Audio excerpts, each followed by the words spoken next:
The fog of 3 weeks ago may have cleared, but something appears to be clouding the Liverpool manager's thinking. Out of the FA Cup, way behind in the Premiership, paired with Barcelona in the Champions League, it was widely expected that Rafa Benitez would counter Arsenal's youth with established pedigree. Far from it. Of tonight's lineup, only Gerrard and Bellamy are regular first choices. Facing them, 6 teenagers supplemented by Touré and Baptista. The average age of the outfield players is just 20. However, a similar team was good enough to win at Everton in the last round. One late change on the bench. Lauren's injury means a place for Henry Lansbury. At 16 and 89 days, he'll be Arsenal's youngest ever player if summoned. Walcott, tackled by Gonzalez. Fabregas, and Gonzalez has gone down and is staying down.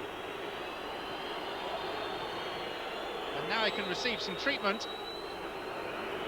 Seems pretty innocuous, but he's leaving the pitch on a stretcher. Luis Garcia is the replacement.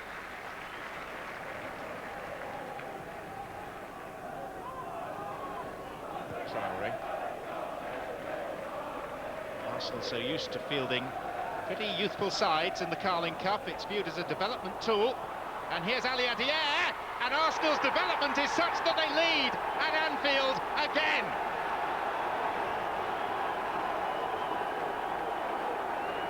Three days on from their FA Cup win, with a radically different team, they have found the route to the Kop goal. Dudek should have done better.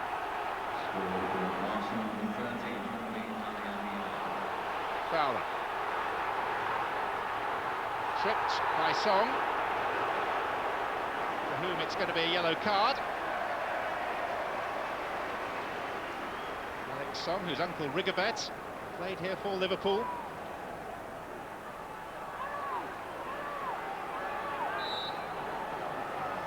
Aurelio, well saved. Here's Garcia and Fowler! A very cheeky finish, makes it 1-1. Maybe a case for offside against Garcia. Robbie Fowler bags his 31st League Cup goal. No other current player has got anywhere near that many. Up here, but the whistle's gone for a foul by Paletta. Left arm caught Baptista.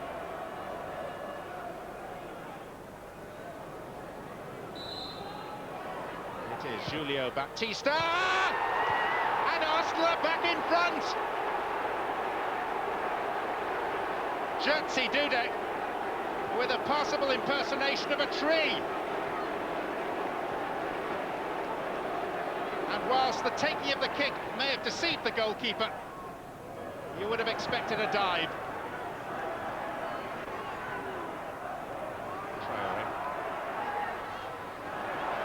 With Guthrie, seemed to drift out of play. It's a corner.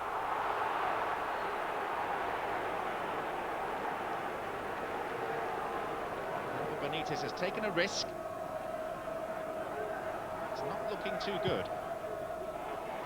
And there's Song, and it's 3!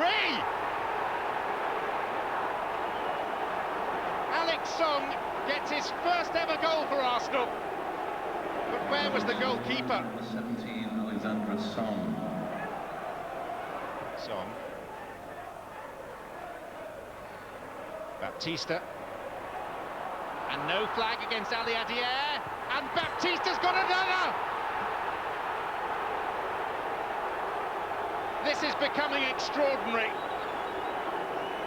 Not least because of Liverpool's defending.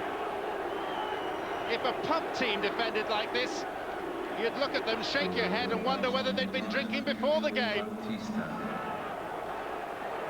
Liverpool are all over the place, and this may well already be a winning lead for Arsenal.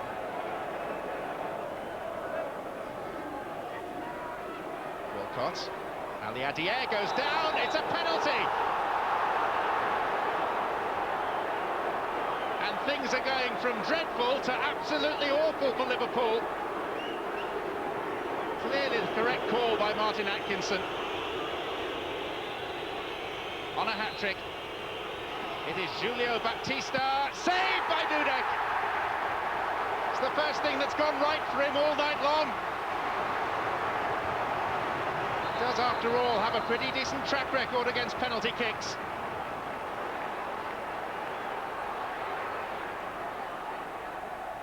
Fabregas. Here's Ali Adier, stretching Liverpool again. And it's come for Baptista, and this time he has his hat-trick.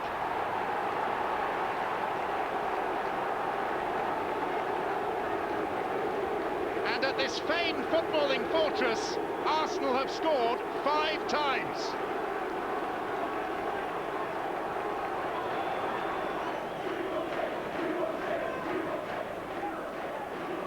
The low point of Benitez's time in charge, surely.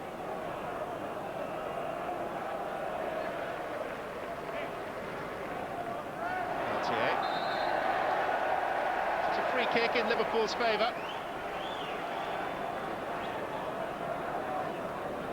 It's Nielsen who committed the foul. Alonso. It's Heppier round the back. Comes for Gerrard!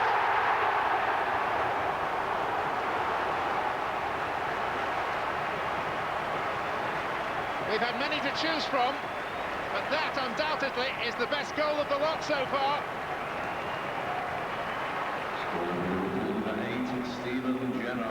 Some consolation goal.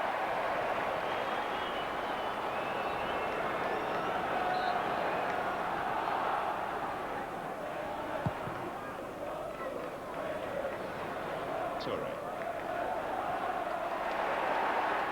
The foot was high by Luis Garcia,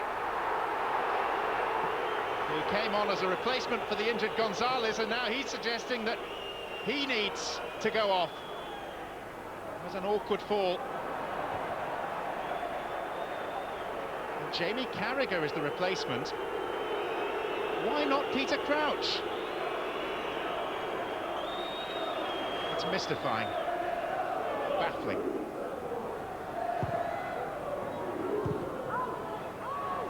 Gerrard runs into Song and wins the free kick. Maybe, just maybe, if Liverpool could get something from this, they'd have a glimmer of hope. It's Gerrard, and it's pushed onto the bar by Almunia, and Fowler wide with the follow-up. Really good save by the Spaniard, who's auditioning to replace Jens Lehmann on a longer-term basis. Gerrard.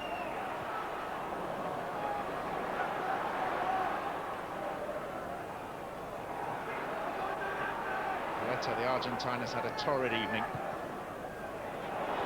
Now he has a chance to cross, though. And there's Heppier! Just maybe. 10 minutes to play. The deficit is down to 2.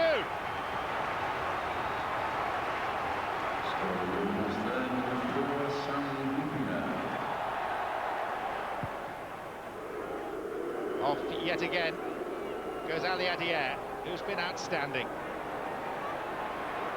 And he's past Paletta. And here's Baptista! Humiliation complete. Hits 4. Arsenal become the first visitors here for 77 years to score 6. It is a tennis score. Game, set and match to Arsenal reserves. I think that the team was working really hard, but we conceded too many goals in the first half. Every time that they were going forward, they scored 1 goal, and then it's difficult to manage with this score. No? It's disappointing for us and also for the supporters. Tonight you could see that there is a continuity for the game we want to play, and everybody accepts that idea, and we did very well. It was a great togetherness again in the team, great fluency in our game, and that's why we won the game. Is this defeat likely to have a lasting effect on your players? Will it damage their confidence? I don't think so. I think that we know that it was difficult not to manage a game in every attempt they score one goal. Then okay, we will see now. I think that the players now, all of us, we are disappointed, but I think that we need to keep working and think about the next games. Julio Baptista's had a difficult start to his Arsenal career, but tonight came of age, perhaps. But I'm not surprised, you know. I see it takes time for when you come from the Spanish league to the Premier League to adapt. It's a different football, and he needs to know everybody. But I always believe in him because he's strong mentally, he has a great attitude, and he's doing very well in training. Are you happy with the team that you picked? If you analyse their team and you analyse our team, I think that we changed a lot of players, and it was the same situation for both. Ali Connolly with the questions. The Liverpool fans, to their credit, applauded the Arsenal side from the field last night, but the day after the night before, what was their verdict on their own team? What you've got to do is field your strongest team. And that way, if you lose, you say, well, look, I picked the strongest team. And that's it, so we've got no excuse then, have we? Leaving 9 regulars out of the team, not good enough. No, especially after Saturday. Well, you can't blame anyone really. I mean, it's just a young side, but, you know, we could have done with a bit of silverware, so we're not going to get it, are we, with playing 9 young players like that. The supporters around Liverpool 4 distinctly unimpressed today. What of the many multi-medalled former players? Here's the double European Cup and 4-time League Cup winner, Alan Kennedy.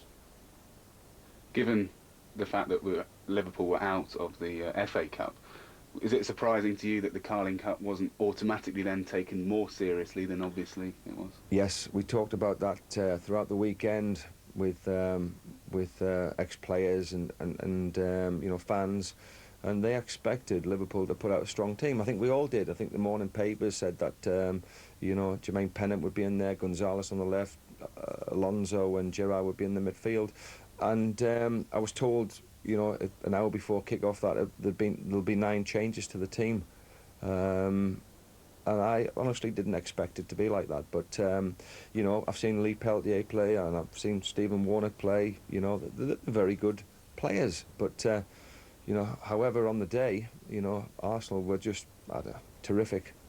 They were, and we'll give them credit when we look at the specifics of the game in a moment. Before we analyse that, why do you think Rafa Benitez picked the team he picked, Robbie? That is a big question, Matt. You know, I look at the team selection and think, well, if he was talking about resting key players, why do you play Steven Gerrard, who is the big player at your football club? We've seen Steven Gerrard rested in Champions League games, yet he plays him in the Carling Cup. I didn't quite understand that one.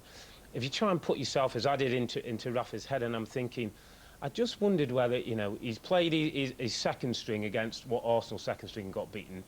Might I be thinking, if I'd have played my first team and Arsenal's second string beat me, does that put me in a more awkward and more embarrassing position? I'm not sure.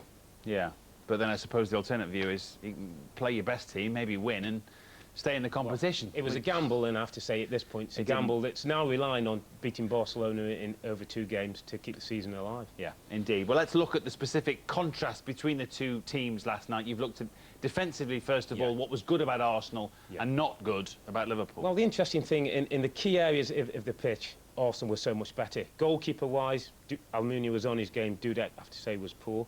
Defending, as a team and as a group, Arsenal were excellent, and we've got a couple of examples of what I'm talking about. Dure particularly is a young man. Here we see him picked up. Bellamy's going to make a run across him now, just as the ball gets played in. He sees a run, Bellamy's no slouch, he deals with it and gets the danger put away. Toure was excellent. He's 25 years of age, but he marshalled the back line. Look here, he points to Dure and says, be aware of the run from Steven Gerrard. You'll see that's why he's pointing to Dure. He then gets himself back in position, just checks as a good pro that Dure's doing his job. He sees that's right, holds the position. Now, who's the next one he's going to instruct? Song. Just telling him to maybe go over to the full-back position, just give a bit of cover in case that Hoyt's going to get beaten. Arsenal deal with the problem and get it away, and that's how they defended all night. In contrast, Liverpool, this is the first goal. Peltier, you can see the run of Ali Adiaz going across him. He doesn't take the run. Palette's unaware of the runner going in behind him. Matt, this is one straight ball. Early on the game, the first goal, the important goal of the game, set the tone for the way that the game was going to be played, and Arsenal were ahead. And Arsenal, this was a feature of their play. They attack quickly, there's a lot of pace in the team, and they're very incisive. Again, they get the ball forward quickly. Paletta, who I didn't think was quite up to it, to be honest, allows a turn. Hippier didn't look at the races really without Carragher, and it could have been a lot different. Absolutely, you can see very clearly the contrast you're making between the two teams, and offensively it was a similar story. What Arsenal did well, Liverpool much less well. Again, we've got a couple of instances where we say this was Arsenal's attacking threat. This is their 5th goal. Ball forward. There's so much pace in this Arsenal team, Matt. It's such an advantage to have when you know you can run past your opposition. Good technical ability, lovely ball in, and a clever finish from Baptista. Again, Dudek might not be too happy with things. In contrast, Liverpool, a little bit more pedestrian, have to work the ball harder. They make an opportunity, get an overlap, and this kind of thing happened in the last third. If you don't defend well, Matt, your goalkeeper's not on great form, and you don't attack well, you get beat, and sometimes you get beat 6-3. As if that weren't bad enough, the injury news today is that Gonzalez is out for 3 weeks with a poor gash and some bruising, which is probably better than it might have looked. Garcia, it's probably worse than it looked. He's done his cruciate ligament in his right knee and will be out for the whole of this season, probably 6 to 8 months, which is a bitter blow. I've talked about the big game now. It's the Barcelona game. That is Liverpool's season, and that was a gamble that Rafa made last night. Future looks much brighter for Arsenal than Liverpool just now. Still to come from... Arsenal so used to fielding pretty youthful sides in the Carling Cup. It's viewed as a development tool. And here's Ali Adier, and Arsenal's development is such that they lead at Anfield again. Aurelio, well saved. Here's Garcia and Fowler. A very cheeky finish makes it 1-1. Julio Baptista, and Arsenal are back in front. And there's Song, and it's 3. Baptista, and no flag against Ali Adier, and Baptista's got another. This is becoming extraordinary.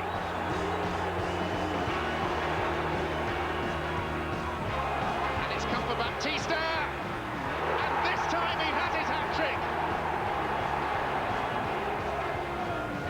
Alonso. Slightly around the back. Comes for Gerrard! But that undoubtedly is the best goal of the lot so far.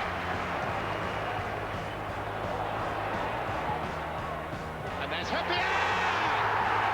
The deficit is down to 2.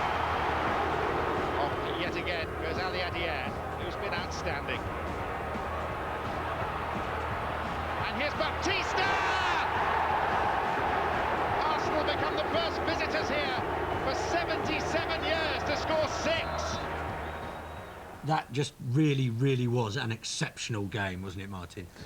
Yeah, fantastic performance from Arsenal. Yeah. You know, shows the depth of their squad, and the manager's shown a lot of faith in the youngsters. But you know what I thought as a neutral, you're watching, I was stuck in a hotel room in Aberdeen and it really brightened up my evening. I just thought, this is what football could be if there was no money and there were no managers and players were just out there to say, right, let's see who can win this game. Once it got to half-time and the teams went for it, Perry, it was like they were allowed to show what they could do. Yeah, I think, to be honest, it looked like a testimonial match. Yeah, did it like 6-3, or you waited for someone like Samuel to come on as a guest appearance in the second half? But the one person who I think didn't get the magnitude of the game in the whole city of Liverpool was Rafael Benitez. Yeah. Because if you lose 3-1 at home against one of your main rivals on the Saturday in the Cup, and then you're playing them again in the Cup on the Tuesday, you have to put your strongest side out. Wenger could afford to gamble a little bit and see what his young players do, but Benitez couldn't. Yeah. Is it the sort of game that defenders hate, that managers hate? You know, managers always say, oh, well, I'm sure it was great for the fans, but it's not the sort of game that we enjoy as professionals. Yeah, I suppose, you know, fantastic performance from Arsenal. They would have liked to have kept a clean sheet as well, I suppose, of being fussy. But, you know, watching the game, what was surprising, that Liverpool didn't play with that sort of energy that they normally, when you go there, it's a very tough place to go. They sat off Arsenal, and I think they gave them that space, and they got punished for it. And you know, so many good performances on the night. It really does. The future looks very rosy for the Arsenal youngsters. Absolutely. Harry, you mentioned that Liverpool fielded a weakened side, and so did Arsenal to some extent. But do you think clubs should start being more honest about when they're going to field weakened sides? Because we were talking before, weren't we, about it almost being false advertising? Sure, I think people expected Arsenal to have an under-strength side, like that's their second string. I don't think anybody expected Liverpool to be as under-strength as what they were. And you probably had, Mike was saying about the crowd not being as intense. It's probably because 42,000 Liverpool fans were there thinking, what team has he put? They probably couldn't believe the team that he'd put out themselves, you know. So he took a massive chance, and Liverpool are under pressure now for the rest of the season. Absolutely. I mean, I think Arsenal, we all know, as advertisers, Arsenal always do that. They've always done it all the way to the semi-final. They will play. There's a combination of youth and squad players. This is the sort of platform you've got to get experience from somewhere, and you know, so he's allowed them to play in this game. Okay, your book, Perry, we have with us here. We all live in a Perry Groves world. Dressed as a Smurf. He is dressed as a Smurf, quite a staggering book. First of all, Perry, right at the beginning, you tell us how you got your name, which is a very unusual name, let's face it, Perry. Where's that come from? It could have been worse. It could have been Purnell, actually. I think there was an actual... Purnell. It could have been Purnell. Can you imagine the stick that I got? I got enough with Perry. Purnell, apparently there was a cowboy in Bonanza in the 50s, and my dad loved Purnell. And my mum said, no, you're not having Purnell, you can have... That was a compromise. So I've got my mum to thank for Perry. You know, you never believe thanks, Mum. It's not that unusual. Apparently, Benny McCarthy's mum loved Crossroads. So it does happen. I'm going to always think of you as Purnell from now on, I've got to tell you. The Graham to Wenger transition I'm interested in as well, Perry. How do you think Arsenal changed the structure of the club when Wenger came in, and also Martin, of course? But Perry, sure. I think... they're both in charge. George was in charge of the football club when he was there. He was like a dictator. And Arsene is in charge of Arsenal now, but in a different... He's more of a cerebral way, where with George it was you do this, you do that. If you don't, you ain't going to play. And it was more of a fear sort of culture because we're younger players. But I think what Martin probably tell you a bit more is that when Arsene came there, he was more about players expressing themselves. But make no mistake, Arsene is the governor, but it's just different ends of the spectrum. Because Martin, you joined the year after Perry retired, is that right? And Wenger coming to the club, it took Arsenal to a whole new level, didn't it, him coming in? It did. I mean, they just talking about the differences between the managers. They are chalk and cheese, really. You know, their beliefs in the game are very different also, but as individuals, I mean, you know, George was rant and rave, and Arsene was really a much calmer individual and gets a different response from his players. And the emphasis under George was primarily to win the ball back. And under Wenger, it was, you know, go and create things and express yourself. So it's very different, but both of them very successful. And you know, Wenger now seems to be taking it onto another level, keeps rebuilding, keeps evolving the side, and it's just getting that balance to be able to compete really with Chelsea's and Manchester United's. We've made no mention of Bruce Rioch in all this, which is probably just as well. But do you feel that in some ways Wenger's life was made easier by the fact that he'd inherited so much from George Graham? I mean, George Graham had certainly set some good foundations there. There was a solid base, a solid foundation within the back of the team, certainly. We were all ageing players, and but what Wenger did well was he embraced that. He didn't push us out, and he used that to his benefit. And then, you know, he brought players in with pace and power. I mean, Anelka and Overmars were the first people that came in. Petit, Vieira, of course. And then slowly over the years, you know, it's just evolved. People have come in, Henry, Wiltord, you know, lots and lots of players. Ashley Cole then came into prominence, Sol Campbell. And again, now it's evolving once more, and that is very difficult. In the 10 years he's been there, I mean, there isn't anybody there now that was there the day he first came through the door. Well, Arsenal have been enjoying great success, but Perry, you've experienced both sides of Highbury, the highs and, of course, the lows, because you were a victim of the Boo Boys at Highbury for a time at the club, and now you're a cult hero. So how does that transition come about? It doesn't help when it's your family that are booing as well, so that is a bit tough to take. I get that at home. Nick's that family throws things at the screen. We can be kindred spirits then. I think with the Arsenal fans, I was up and down. They either loved me or they hated me. There was never any in between. And what happens when you pack in playing, you become a better player, because people don't realise the bad games you have. They just remember the certain good things that you did. And I think they probably look at me now and think, if we played for Arsenal, I had a little bit of ability and made the most of it. But fans probably think, well, if we played, we'd have to play like I played, because it was wholehearted, 100% effort, because I didn't have the natural flair and ability of someone like Thierry Henry. They could never do what Thierry Henry does, but they could probably see themselves doing what I did, so there's probably a bit of empathy there. Right. And Martin...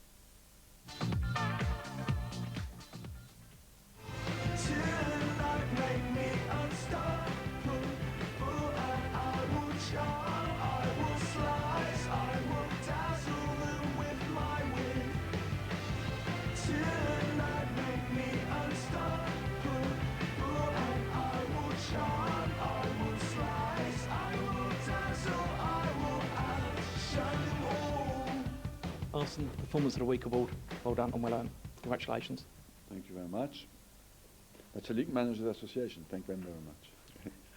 What did you make of the game? Did you have to pinch yourself to think that you'd scored 6 goals at Anfield? Yes, but I believe that it was just, you know, as Benitez said after the game, every time we came out and created a chance, we scored, and it happened sometimes in games, but overall it was a good team performance, and that was more important than the number of goals you scored. What did you make of the individual performances of Ali Edier and Baptista? They were outstanding, but I'm not surprised because I see them every day in training. There's a big competition going on up front, and Aladia has come to his best now. He's 23 years old, there's a quality movement, and I was very happy for him, and for Batista as well. You've seen it, but do you think they're starting to show the fans what those two can achieve?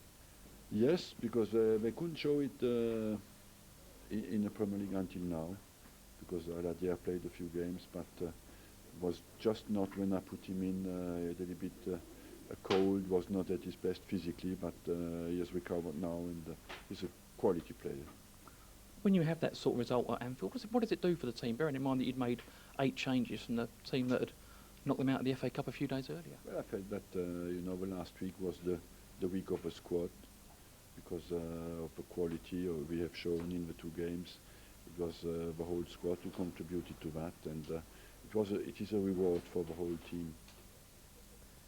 6-3 win. He started with players that some people had never heard of, Traore and Denilson, Diaby. And what is he, a managerial genius then, Paul? I think so. I think he's outstanding. I can't believe the FA haven't logged into him to see what's going on. You know, what he does, you know, what's different to what he does to everybody else. And I think that's what it is at the end of the day. You know, they're not into weights and all things like that. It's all technique. It's all on the clock. He just has a way of doing it. And it's, you know, how the FA haven't got into him and said, you know, give us a bit of that. Is it that drastically different from other clubs that you've been at? Oh yeah, majorly. It's everything's on the clock. You could be doing something, he'll go, right, we're doing shape for 15 minutes, and it could be horribly going wrong. Everything messing up, 15 minutes, bang. You know, an 8v8, 15 minutes, it'd be 1-1 or 2-2, bang. Yeah, winning goal, nope. You know, everything's on the clock. There's no minute after, no 10 seconds, or everything's to the clock. You know, the way they eat. You know, you're not pumping weights every day of the week. You know, other clubs I've been to, you know, everybody's in the gym pumping weights, can't pass wind, but they can, you know, they can lift, you know, 400 kilos. They look great. You know, 15 tattoos and all that. But, you know, he's all about playing football. Why haven't clubs followed it then? I don't know. I don't think he's going to let too many people in and give him his tips, sort of thing. But I can't believe they haven't at the FA. You know, but he is so different. Everybody wants to know what he does. Everybody, you know, wherever I've been, other clubs, everybody always asks, what did he do? What did he do? And, you know, I only had 6 months or so of it, but, you know, opened my eyes. Obviously, Arsene Wenger gets most of the credit, Charlie, naturally. Yeah, but does some credit go to Liam Brady as well, you know, who's in charge of the youngsters there? Yeah, of course, they're pulling in the same direction, Jeff. And I think after a couple of seasons, I think once Arsene identified the first team was settled, and I think Mercer was in that first period. Then he inherited a lovely defensive shape, didn't he? But then he started to, to recognise this is how I can develop you. Tony Adams, I can make you pass it better. And suddenly he got rid of that because they respected him. And then he moved it to say, I have to change the club situation. I have to get the youngsters coming through, and I have to teach them at 14, 15 to be ready. So if they get a chance at the first team, they have to be ready to come in. What I did see at Anfield, Jeff, the stunning side of Arsene Wenger's philosophy was the ball retention in areas of the pitch where they just keep the ball, they don't force the game at all. And these guys, they probably every day in training, I don't know if they work in defence, by all accounts they don't do a lot of that. But the way that they can keep the ball in certain situations, it's not everybody's cup of tea. It doesn't always win football matches, but it's so good to watch. It's good in the eye, and any youngsters watching, Jeff, to say, it's not just a European way. This is the world football. This is the way it works now with the Champions League. Can you keep the ball? Are you happy in possession? Are you comfortable in possession? And all these Arsenal youngsters are. And he probably thinks it's simple, Arsene Wenger, his philosophy. But yet for us, it's an education. And I think the greatness is in that simplicity.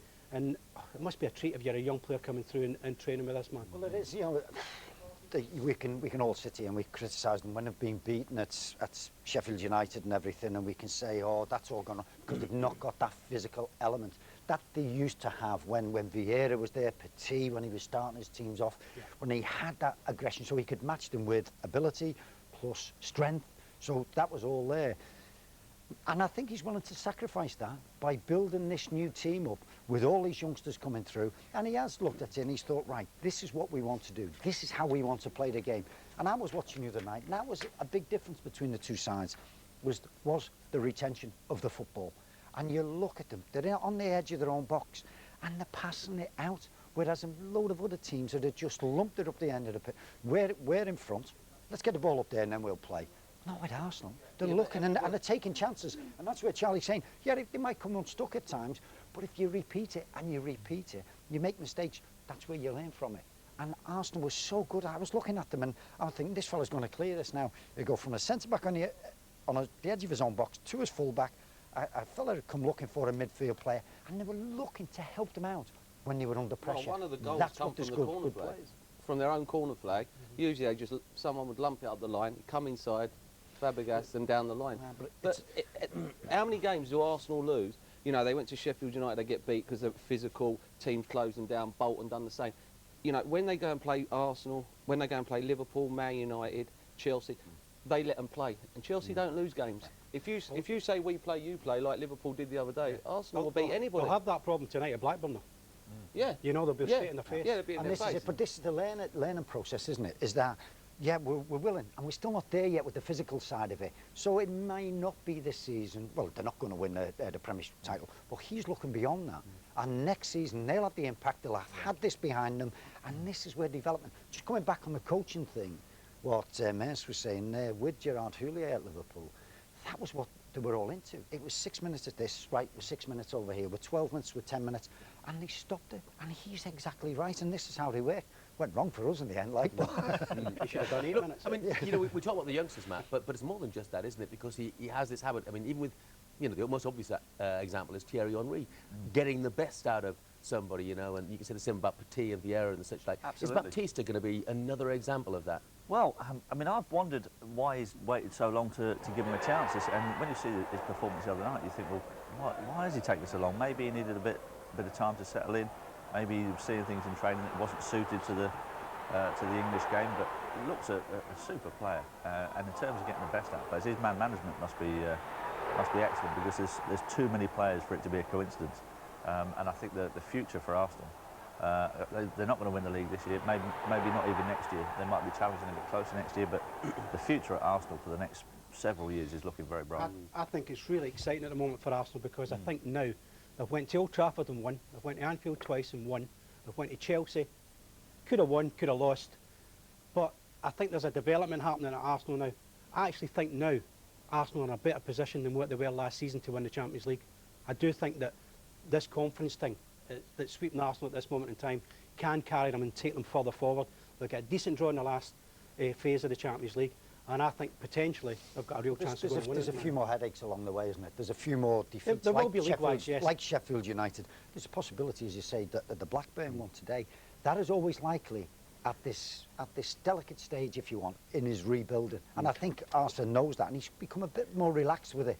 Has he almost Paul got too many, you know, options available to him now? You know, obviously we've read this week about the fact that Lundberg's not too happy at the moment, that Laurent's going to be allowed to leave, you know, because he's got too many fullbacks at the moment. And, you know, even Ali Adier, who's struggled and strained to make the grade, and to be honest, has rarely looked like doing it, you know, has a fantastic performance in midweek, you know, but he says, I want to play football. Yeah, my advice to the kid would be stay. You know, I don't know how old he is now. He has been everywhere on loan, you know, all around the world. You know, 3 weeks ago at Sheffield United, he was absolutely shocking. He was shocking at Sheffield United a few weeks ago. Yet the other night, I thought he was the best player on the pitch, but it's hard to give him man of the match when Baptista's got 4 goals. But he was just as good as him. I thought Baptista only touched the ball about 5 times in the match. You know, that, I know that's bad defending, but that's outstanding. You know, the way he picks the pass out, you know, that's good play. But bearing that in mind, if he doesn't start today, he is going to be disappointed, isn't he? Yeah, he's going to be disappointed, but at the end of the day, he's got to go and smell the coffee, you know. He's going to be playing behind Thierry Henry and Van Persie and Adebayor you know, world-class players.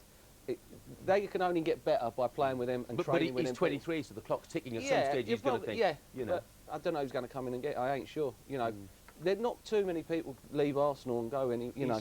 He's been about, hasn't he? I mean, he went to Celtic. I think he went to West Ham. He's been about. Jeff, I think he's probably he has generally probably matured as a player, Jeff. But I think my advice would actually be go, because I don't think he's going to cut the dash now at 23 years of age. It's time to move your career on, and I think he has to go. Okay. You are Mr. Arsenal, Pat. I mean, I think of everyone who's been here over the generations, you will probably know what Arsenal means. It always seemed that whatever Arsenal did, they always did it right, you know, like, and they always did it first class. And of course that there has gone on, because all you got to do is have a look at the training facilities here, and you look at the new ground. You know, things like, for instance, I can remember one of the old physios. He was going home and he found a paper on the train, and he looked in the paper, and somebody must have been doing a crossword. Well, all a crossword was like swear words. But that man would not leave that paper on the train in case someone seen him, associated him with the Arsenal, picked up the paper and seen that and thought, well, this is what he's done. So he brought the whole thing, he brought the paper home and put it in the dustbin. I mean, to say, those are stories that people never hear. You yourself signed as an apprentice back in 1964. What was life like then as an apprentice footballer? It was pretty tough. The old team photographs that you see, there must be about 60 people involved in it. Well, we used to have to clean all those boots, and there used to be like mountains of boots that all the APs used to more or less do. And you were a greengrocer's boy at the time, weren't you? Yeah, I worked in a greengrocer's shop in Gillespie Road. Space here for Rice. And it's hit the post, got in! Pat Rice, with his smiling all over his face and just a touch of Irish luck. Over on the far side, Pat Rice has... Oh, what a good goal! He must have run 60 yards. To actually play against Man United and be 2 up, and then they come back, and you think, hold on a minute, if this goes into extra time, you know, they're going to have the upper hand, and then all of a sudden Liam does the bit of magic with Rixie down the left-hand side, and Alan does the winner. Right across, Sunderland! It's there! It's 3-2! Arsenal are back in front for Alan Sunderland!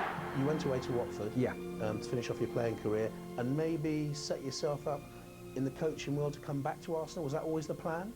No, not really, because Arsenal have got a habit of at that time, once you left, that was it. It was very rare for you to actually come back. And what happened with me was that I was doing Monday night coaching with the youngsters, with Graham, and he just called me in and he said, Pat, he said, I've had Don Howe on the phone. And I said, yeah. And he said, well, he said they've got a youth team job at the Arsenal, which he would like to approach you for. I spoke to my wife and other people about it, and I said, well, if I don't take this chance, I'll never ever get it again. I didn't know who Arsene Wenger was, and I doubt whether anybody else knew who Arsene Wenger was. But I can assure you that Arsene Wenger would know exactly who Pat Rice was, and all the rest of the staff, and all the rest of the players, and how they play, and who they're going to play against, and he would know all that. And tell us about that first game, Blackburn away. I think you were winning at half-time with an Ian Wright goal. It wasn't a usual English club half-time dressing room, was it? No. We were used to somebody coming in, sitting down and saying, you're not doing this and you're not doing that, and you've got to do this and you've got to do that. And Arsene came in and everything was quiet. And then you thought, well, I better say something here. And you go to say something and you get the look and you think, well, I better shut up here. And you think, well, times were going on. Is he going to speak? Is he not going to speak? And then you look as though you're going to have another go, and you get the look again, and you think, no. And then all of a sudden, he just comes out in his quiet way, and he just says 1 or 2 things, and that's it. But that is the man. I mean, they say the way he is, as you see him on the television, it's exactly the way he is whenever you meet him, and you ask him a question, he'll give you a truthful answer. I read this morning David Beckham's going to be earning $1 million a week. Sounds good to me. What was your first wage? My first wage was 15 quid as an AP. As a professional, it was £45. Would you have liked to live as a player in the Goldfish Bowl they have to live in now? Yes.